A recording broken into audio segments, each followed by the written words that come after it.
اهلا وسهلا بيكم. انا هند فهمي. النهارده اقدم لكم وصفه سهله وسريعه جدا، وهي دي الجوع اخر الليل. عباره عن سندوتشات معموله بعيش التورتيلا.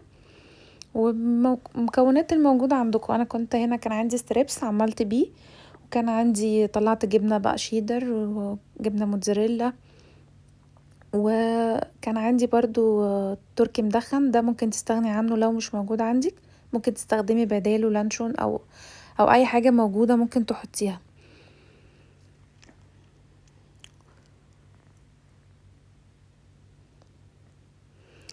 هي الوصفة سهلة وسريعة جدا، والساندوتش مش هياخد منكم اكتر من 3 دقايق. وانا هنا استخدمت ستريبس زي ما قلتلكوا. لو انتوا مثلا عندكم بانيه متبلين وجاهز في التلاجة ممكن تعملوا بيه. هنبدأ الفيديو مع بعض. هنا انا جبت مايونيز، حطيت معلقة مايونيز على عيش التورتيلا. وبرده عيش التورتيلا ده بيبقى فيه احجام، ممكن تجيبوا الحجم المناسب ليكوا. انا هنا جبت حجم متوسط يعني. ده تركي مدخن، ممكن زي ما قلتلكوا تستغنوا عنه وتحطوا اي حاجة تانية لو حابين. جبنة شيدر، ممكن تحطوا بدلها جبنة رومي، اي جبنة موجودة ممكن تحطوها عادي. ممكن لو مفيش ده خالص ممكن تجيبوا الجبنة اللي هي الميكس اللي بيبقى رومي على شيدر على موتزاريلا. ودي جبنة موتزاريلا، وهي دي اللي بتديها المطة بقى الحلوة مع الساندوتش.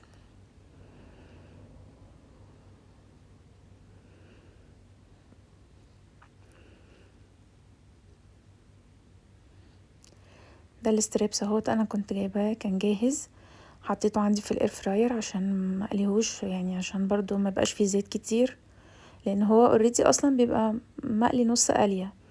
فانا يدوب حطيته بس 10 دقايق كده في الاير فراير. احطه هنا اهوت على الساندوتش، هنلفه كويس قوي. وهنبدأ بقى نجيب طاسة عادية، طاسة تيفال، اي طاسة موجودة عندك، وبس تكون على مقاس العيش نفسه او على مقاس التورتيلا، عشان ما يبقاش تبقى صغيرة مثلا او ما تعرفيش تحطي فيها. هنلفها كويس قوي عشان برضو الحشو ما يطلعش من الجناب.